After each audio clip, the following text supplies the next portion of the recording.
Hello everybody, hope you had a very safe, happy, and healthy New Year's Eve. However you guys celebrated. I myself didn't really do too much. We've been around some people who exposed positive for COVID, so kind of just took it easy this year, didn't really do a whole heck of a lot.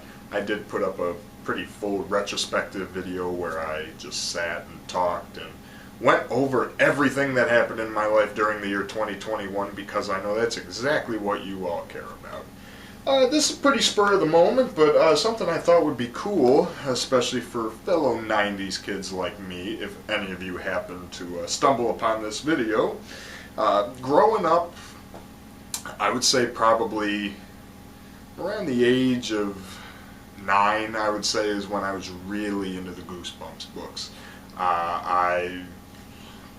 Probably 3rd and 4th grade, my school library had a bunch of them, and I remember they're in the garage attic now, but I do have all of 62 of the original Goosebumps books, from Welcome to Dead House all the way through Monster Blood 4, which I believe was the originals, and not counting like the Give Yourself Goosebumps, Goosebumps 2000. I think R.L. Stine is still going with them today. I've got, back in the day, from a Hollywood video that was closing down, I had tons of the VHS tapes in the big clamshell cases, and I've got a good number of the DVDs, and I saw Goosebumps and Goosebumps 2 in the theater. I liked the first Goosebumps movie a lot, and the second Goosebumps movie that came out was not as good, but the first one I actually liked. I know a lot of people didn't, but for me it was fun. And I mean, even every day when you see me doing these movie videos, I have this Goosebumps pillowcase. So, nice little addition there. And so basically this got released right before Christmas, and I didn't even know it was a thing until somebody shared it on Facebook.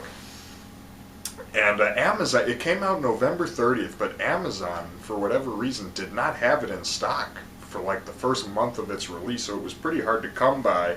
And but I got it, I found it with some Christmas gift card money, I ordered it, so figured I'd do this spur of the moment video here to just kind of shed some light on it.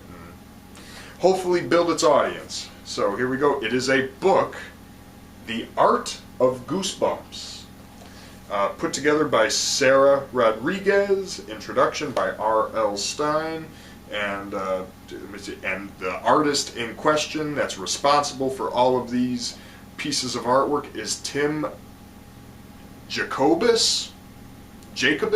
I'm probably butchering your name, Tim, and I apologize. But I mean, if any 90s kid who was a big fan of Goosebumps like I was knows that Goosebumps, half the appeal that got you wanting to read the books was the artwork. I have not opened this book yet, so I have not looked inside, but just looking at these that are on the cover, like Camp Jelly Jam, Revenge of the Lawn Gnomes, Attack of the Jack-o'-lanterns, How I Got My Shrunken Head, I remember all these. Because like I said, I have all 62 of them, but they're in a bin in the attic, so I haven't looked at them, I haven't seen them in ages. Then on the front here, we've got Welcome to Dead House, we've got The Blob That Ate Everyone, Horrorland, The Abominable Snowman, Slappy, you know, all the classics. So I have not looked inside this yet, so I figured, hey, why don't we take a little stroll through memory lane here and check out some of the contents in this book. Taking my first look inside. Now, I'm not going to show you every page or anything like that, because, you know, I want this to have an audience. I want it to be a good selling item, so, you know, I'll give you a little taste of what's inside, but obviously enough to where it's not spoiled, and, you know, if you still want to buy it yourself. All right, there we go. Dynamite. There we go. The Art of Goosebumps. Oh, that's cool right there. Look at that.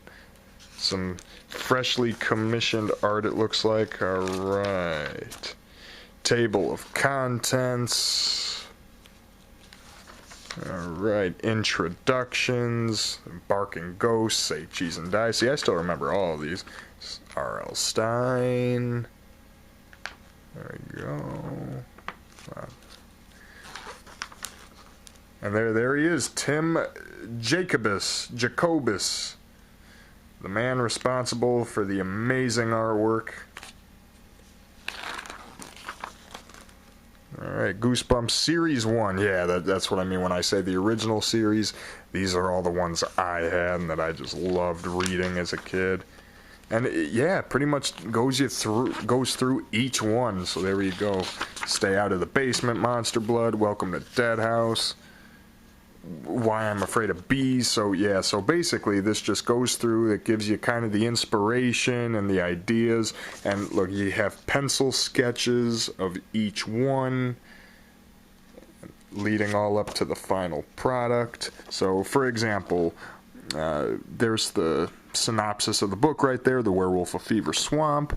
And sorry if I'm stuttering, guys. I never script these. I never think about what I'm going to say ahead of time. This is just me talking off the top of my head, talking out of my ass, my very first time, reading this. So forgive me if I stumble over my words here. But the classic image of the wolf howling at the bright full moon is given the Goosebumps treatment as the realistic-looking wolf is against a background of neon green swamp and hazy purple sky. The other indication that this is not just an ordinary wolf is the pile of clothes, a t-shirt, and a hat on a rock next to the creature. Further showing the evolution of the series, this was the first book to feature a page-long advertisement for the next Goosebumps novel. Yeah, that's awesome, getting to see kind of the various drafts of what a book will go through. So take a look at the next one here. You Can't Scare Me. Pencil sketch 1, pencil sketch 2, pencil sketch 3, the color mock-up, and the photo shoot with Tim Jacobus. There he is back in the day, rocking one hell of a mullet. I mean, that picture's basically worth the price of the book alone. Welcome to Horrorland. Oh, skip away. There's the blob that ate everything. Oh, wow, so the original sketch was much more destructive, eating over and above houses and stuff. There we go. I would absolutely buy posters of some of these. One of Jacobus's top 10 all-time favorite covers, the enormous pink blob. The story itself are an obvious homage to the horror film The Blob. When asked why this was one of his favorite covers, Jacobus said he wasn't sure, but he thinks it's because someone actually paid him to paint a giant tongue. That'll do it. Let's see. So now towards the back of the book, there's now this, I'm not familiar with this series as much. I did not grow up with Goosebumps Series 2000, but for example, here we have The Haunted Car, Full Moon Fever, another werewolf, Slappy's Nightmare. Oh, this one looks, Earth Geeks Must Go. Yeah, I guess it's better than Earth Girls Are Easy. Now this one looks cool. Ghost in the Mirror. Wow. Yeah, like I said, that series was a little beyond me, so... And like this, I have no idea what Goosebumps Gold is. The Haunted Mask Lives. Happy Holidays from the Dead House. I don't know what those are. I'll have to look into that. Goosebumps Live on Stage.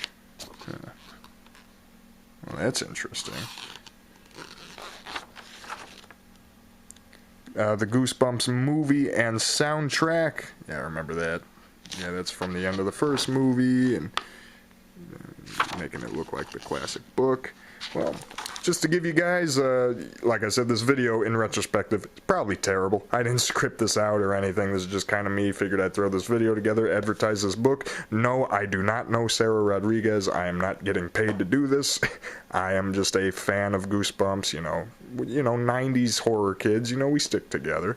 And I figured I'd just do this video, let some of you guys know this was out there, and to support them, because I think this is a really cool project, especially for fans like you and me. I'm assuming you're a fan if you clicked on this video. So, yeah. Thank you all for watching. Wishing you all a very happy 2022, and we will see you guys all next time.